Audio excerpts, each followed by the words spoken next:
In iOS 26, there's a new feature in the Music app. In fact, there are a few new features, but the one that I really like is upcoming concerts. So here I'm listening to Wolf Alice, and the actual album playing screen has changed dramatically. There's now full screen artwork and the colour fills the whole page. It looks really, really cool. But that's not the point of this video.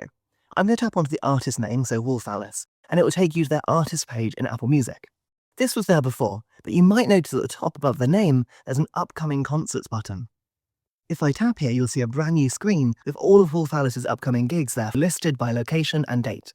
But if I jump back a level on the main artist page, I can also get to this by simply scrolling down the screen. Even better, if there's a concert that's nearby your current location, it will flag that at the top of the list as a nearby concert, so you haven't got to go through all the other ones there to find your hometown or city. And then when you find the concert you're interested in, you can tap onto it, and you get loads more details. From here, there's a one-tap button to add it to my calendar as an event, or I can open the venue in Maps to find out whereabouts it is or how to get there. And of course, you can share it with friends if you want to as well. But there is one more thing you probably should do, and that's to buy tickets. Don't worry, Apple Music has got you covered there as well. Tapping on the Buy Tickets button will then bring up different ticket sites that are linked to this gig, and then you can choose where to buy your tickets from. And that's upcoming concerts at Apple Music, a great way to discover live music near you. And if you want to discover what else your iPhone can do, check out my channel down below and press subscribe while you're there. I'll see you next time.